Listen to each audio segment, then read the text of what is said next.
नमस्कार दोस्तों, मैं ज्योतिषाचार्य सिमी दुआ जो इस वक्त कोविड-19 वायरस के ज़रिए जो कोरोना डिज़ीज़ पूरे विश्व में फैली हुई है, हम थोड़ा सा उसके ज्योतिषीय कारणों के बारे में जानने की कोशिश करते हैं। ज्योतिषीय कारण जो हम जानते हैं कि इस तरह के वायरस और ये प्रॉब्लम जो आती हैं वो हमेशा ज्योतिष में राहु से देखी जाती है। तो जब से राहु अपनी उच्चतम राशि में आए, अपने ही नक्षत्र में आए, तो वो बहुत प्रबल हो गए, उनको बहुत पावर मिल गई और वो उस पावर में बहुत ज़्यादा मतलब इतना इफ़ेक्टिव हो जाते हैं कि इस तरह की प्रॉब्लम्स को, बीमारियों को बढ़ावा मिलता है।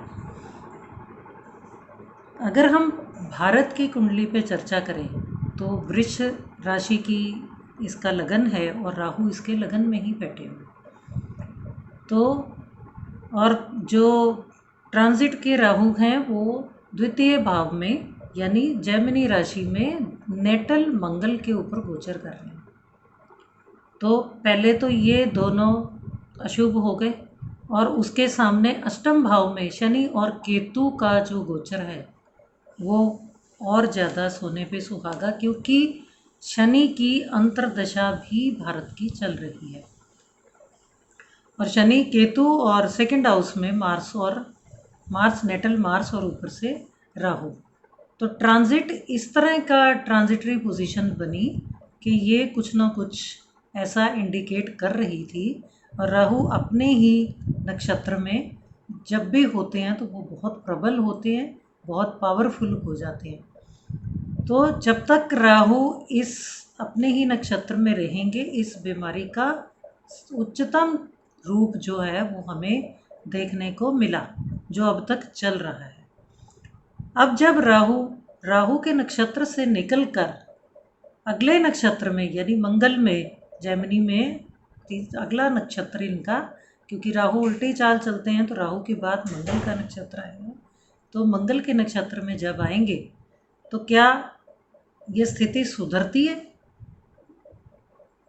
मैं ये कहूँगी कि मंगल की वजह से स्थिति नहीं सुधरती, लेकिन शनि जो कि अब नवम भाव में आ गए हैं और साथ साथ वो केतु की चंगुल से छूट गए, 9th हाउस में आ गए, भाग्य भाव में आ गए शनि उसके इंडिया की कुंडली के। तो ये भाग्य भाव एक फिर भी पॉजिटिव एनर्जी वाला हाउस है और केतु के चंगुल से इनका छूट जाना कुछ हद तक पॉजिटिवनेस दिखा रहा है अभी। लेकिन जुपिटर इसके साथ है, लेकिन कुछ ही समय में, कुछ ही दिनों में जुपिटर वापस वक्री होकर धनु राशि में चले जाएंगे। फिर शनि की अंतर्दशा जो भारत की है और वो भाग्य भाव में है, वो हमें कुछ इम्प्रूवमेंट दिखाते हैं, क्योंकि शनि राहु और केतु और जुपिटर के उस प्रभाव से अलग हो जाएंगे, क्योंकि वो दशानाथ है, एक्टिव तो रहेंगे। लेकिन दूसरी बात ये होती है कि क्या राहु के नक्षत्र के निकलने के बाद मंगल के नक्षत्र में भी उतना ही इफ़ेक्टिव रहेगा या नहीं, ये एक इम्पॉर्टेंट क्वेश्चन है। लेकिन दूसरी बात ये कि मंगल भी इस वक्त उच्चतम अपनी राशि में नवम भाव में गोचर कर रहे हैं, तो मंगल भी कुछ हद तक पॉजिटिव रिजल्ट देने के लायक बन जाते हैं। क्यों? क्योंकि ये भाग्य भाव है, एक शुभ भाव है, तो शुभ भाव में इतना बुरा रिजल्ट वो नहीं दे सकते, और फिर ख़ास तौर पर जब वो उच्चतम राशि में हो।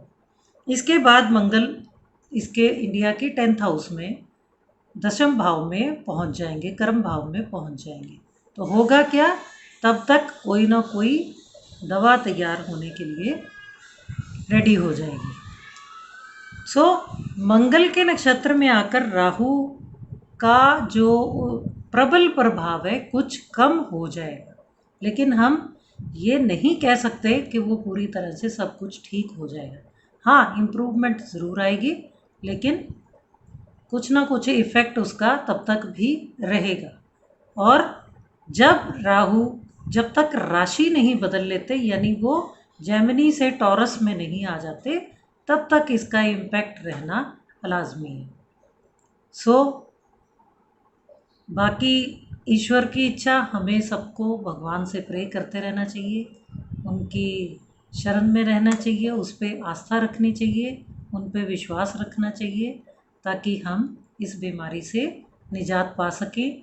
और हमें अपने प्रधानमंत्री का कहना मान के सोशल डिस्टेंसिंग मेंटेन रखनी चाहिए, अपनी इम्यून सिस्टम को बढ़ाना चाहिए और पूरा अपनी सेहत का ध्यान रखना चाहिए। धन्यवाद, आज इतना ही। अगले वीडियो में फिर मिलते हैं।